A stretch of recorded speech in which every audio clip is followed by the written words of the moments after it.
guys, so we are at page 332 and we are still a trail guide to the body featuring pelvis and thigh. And we are featuring the muscles as a group or individually. So we are featuring psoas major and iliacus. Together as a group is referred to as iliopsoas. Okay, so the psoas major, looking at the image here, the action and the image 6.126 will indicate the anterior view of the spine and the right hip. Okay, so this is the umbilicus, the psoas minor, psoas major, and the iliacus. Okay, so this is the lesser trochanter. So the iliacus and psoas major, together called the iliopsoas, are important hip flexors and low back stabilizers.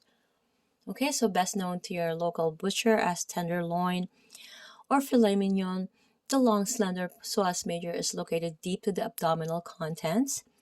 It stretches from the lumbar vertebrae underneath the inguinal ligament to the lesser trochanter.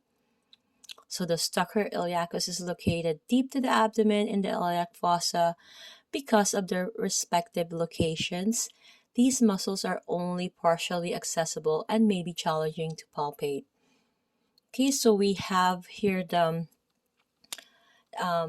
again, the action is with the origin being fixed. It can flex the hip, may laterally rotate the hip, but with the insertion fixed, and it can flex the trunk toward the thigh.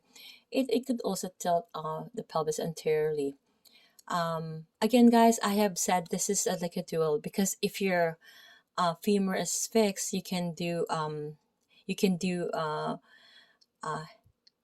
hip flexion by raising your femur, or you can also do a vertebral hip trunk, whereas your trunk is doing the flexion, right? So this is more so a very interesting muscle, and I did a video with regards to that, so please watch that video so this will all make sense. Okay, so unilaterally we can it can also assist to laterally flex the lumbar spine. So the origin of the iliopsoas is the bodies and transverse process of lumbar vertebrae, and insertion is the lesser trochanter. Okay, and innervation is the lumbar flexus L1, L2, L3, and L4. Okay, that's the psoas major. Now proceeding to iliacus. Okay, so looking at the image here, we have the anterior view of the right hip, featuring the iliacus. Okay, so iliacus will, the origin fixed, it will flex the hip. It may laterally rotate the hip. So with the insertion fixed, it will flex the trunk toward the thigh, and it could also tilt the pelvis anteriorly.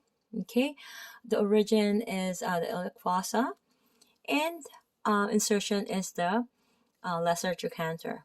Again, fossa is like more so like it's like a more like indentation. It's like a cupping or a bowl. That's a fossa. So the whole fossa consists of the iliacus. Okay, innervations femoral nerve number L1.